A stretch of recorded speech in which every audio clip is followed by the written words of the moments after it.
In 1998, approximately 100 million Indonesians fell below the poverty line. Suharto's 32-year government collapsed within months of the crisis. Riots killed approximately 1,000 people in Jakarta. In South Korea, workers at the Great Chaebols, who had considered their employment lifetime guaranteed, were laid off by the millions as dollar-denominated debt became unpayable after the currency fell. The 1997 Asian financial crisis is not primarily an economic story. It is a human story about what happens when global capital moves faster than the governments responsible for managing its consequences. This episode examines the mechanism and the human cost simultaneously. The 1997 Asian financial crisis was produced by the specific intersection of three elements that the post-Bretton Woods floating rate world created. First, Asian economies had pegged their currencies to the dollar, attracting foreign investment with exchange rate stability. Second, the floating rate world allowed capital to move freely across borders, so foreign investment could leave as fast as it arrived. Third, the dollar pegs were maintained at levels that became increasingly misaligned with economic fundamentals as the dollar strengthened in the mid-1990s, making the pegs increasingly vulnerable to speculative attack. When currency traders identified the specific vulnerability, they attacked. The pegs broke, the capital fled, the economies contracted. The sequence took months.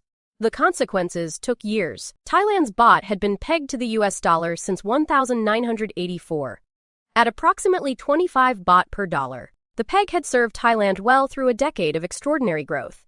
Thailand's economy grew at approximately 9% per year through the late 1980s and early 1990s, attracting foreign investment with exchange rate certainty. The specific vulnerability: the Thai financial sector had borrowed heavily in dollars, cheap foreign capital, and lent in baht. When the dollar strengthened significantly against other currencies in the mid-1990s, the baht's real value rose with it, making Thai exports less competitive. The current account deficit widened.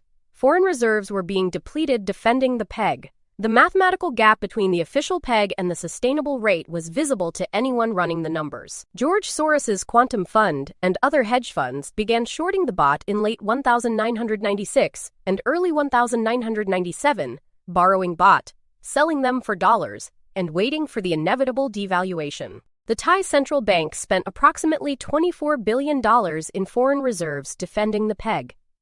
On July 2, 1997, with reserves effectively exhausted, Thailand announced the baht would float freely. The baht fell approximately 15% on the first day. By January 1998, it had fallen approximately 55% from its pre-crisis level. The dollar-denominated loans that Thai banks had taken at 25 baht per dollar now required 55 baht per dollar to repay. The financial system was technically insolvent. The IMF was called. The contagion from Thailand spread to Indonesia, Malaysia, South Korea, and the Philippines within months, through a mechanism that had nothing to do with economic fundamentals in most cases. Investors who lost money in Thailand sold assets in other Asian markets to raise cash. Others, seeing the Thai pattern repeat, began shorting other Asian currencies preemptively. The specific target: any Asian economy with dollar-pegged currency, significant short-term foreign currency debt, and a current account deficit. Indonesia fit every criterion. Its rupiah fell approximately 80% by January 1998. South Korea's won fell approximately 50%. Malaysia's ringgit fell approximately 45%. The contagion moved faster than any government could respond. Because capital in the floating rate world moves at electronic speed, South Korea's crisis was the most shocking to international observers, because South Korea was not a fragile emerging economy in the traditional sense. It was the world's 11th largest economy, home to industrial giants Samsung, Hyundai, and LG, and a society that had achieved extraordinary development from post-war poverty in 40 years. The specific Korean vulnerability, the chaebols, the massive industrial conglomerates that drove Korean growth, had borrowed enormous quantities of short-term foreign currency debt to fund rapid expansion. When the won fell, the dollar-denominated debt became crushing. Korea's foreign exchange reserves, approximately $3.5 billion, were insufficient to manage a crisis of this scale. By December 1997, Korea was days from defaulting on its sovereign obligations.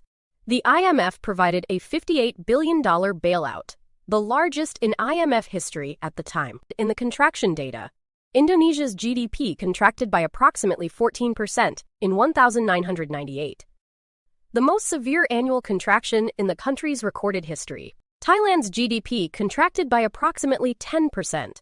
South Korea's by approximately 7%. The IMF's own subsequent self-assessment, the Independent Evaluation Office's review of the crisis, acknowledged that the initial conditions were excessively contractionary and contributed to deeper recessions than necessary. Joseph Stiglitz, World Bank chief economist during the crisis and subsequent Nobel laureate, published a specific critique. The IMF's conditions transformed a currency crisis into an economic depression in each country. The medicine argument has never been fully resolved.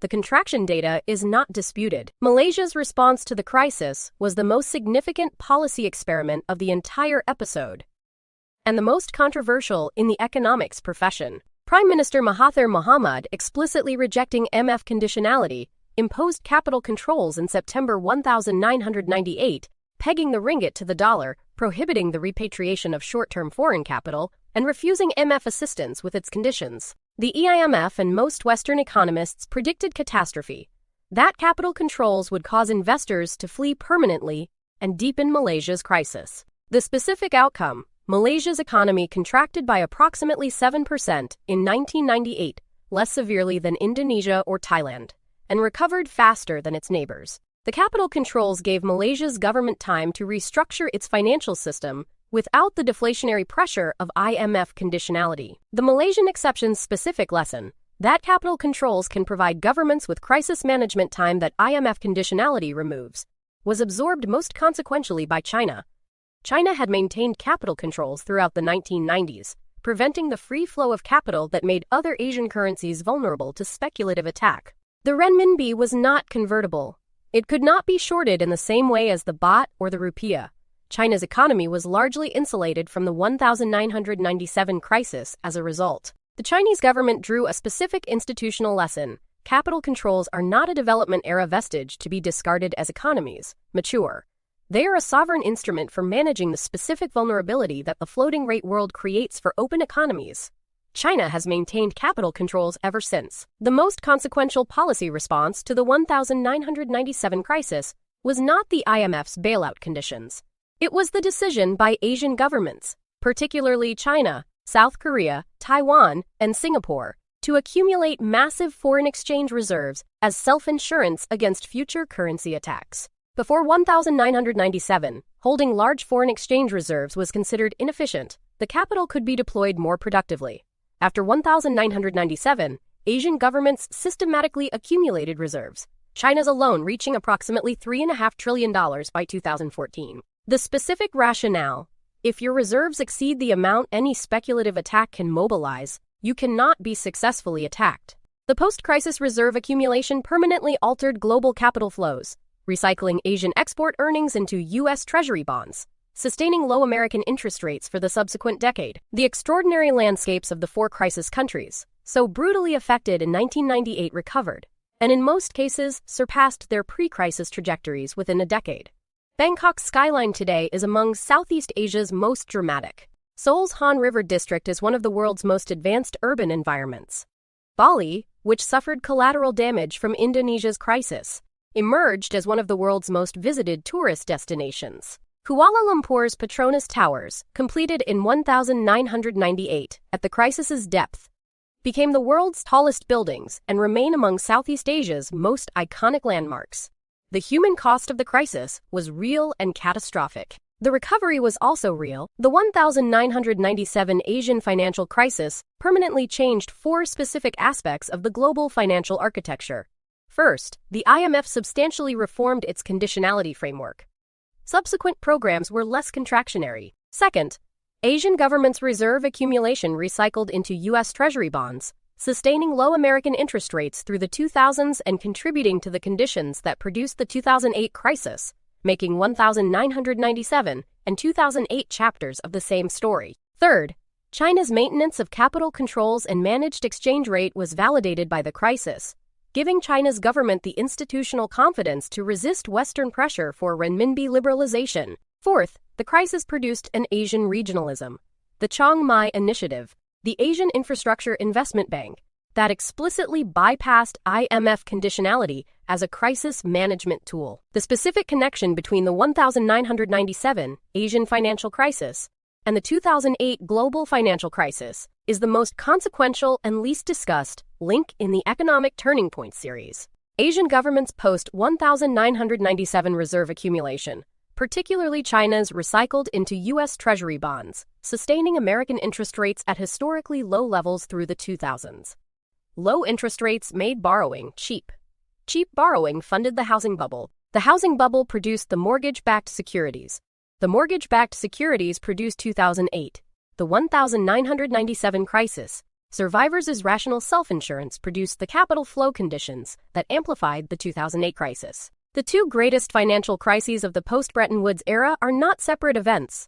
They are chapters of the same story, connected through the Asian reserve accumulation that 1997 made rational and 2008 made dangerous. The 1997 Asian financial crisis's specific contribution to the Economic Turning Point series is the demonstration that the most consequential economic turning points are not only the innovations and designs traced in the series' earlier episodes. They are also the failures. The Bretton Woods system's elegant design, the container's revolutionary efficiency, the Green Revolution's productive abundance, and 1997, the demonstration that a financial architecture designed for one type of crisis can become the instrument of a different crisis when applied universally. The Washington Consensus was not wrong. It was wrong for the specific disease that Asian economies had in 1997, and its misapplication produced consequences that were, in several countries, as severe as the Great Depression in human terms. The specific lesson: institutional frameworks must be tested against the specific problem they face, not applied universally because they worked elsewhere. 100 million Indonesians below the poverty line. South Korea days from sovereign default. The Malaysian exception that challenged the Washington Consensus. The reserve accumulation that connected 1997 to 2008. The Petronas Towers completed at the crisis's worst moment. The capital controls that explain why the renminbi is not a global reserve currency in 2026. Every consequence documented. Every lesson available. And in 2026, the structural vulnerability that produced 1997. Countries maintaining currency pegs in a floating rate world with open capital accounts is present in multiple economies watching the Federal Reserve's interest rate decisions, with the specific anxiety of countries whose currency arrangements could be tested the same way. The series continues next episode with China's 2001 WTO accession. The trade decision that hollowed out American manufacturing, completed the container revolution's geographic logic, and produced the political conditions for the specific economic nationalism visible in trade policy in 2026. Subscribe to the channel and turn on notifications, because the story doesn't end here, it evolves. The capital is still moving. The governments are still catching up. The structural vulnerabilities are still accumulating invisibly behind this decade's growth. The next crisis will be different. The mechanism will be recognizable.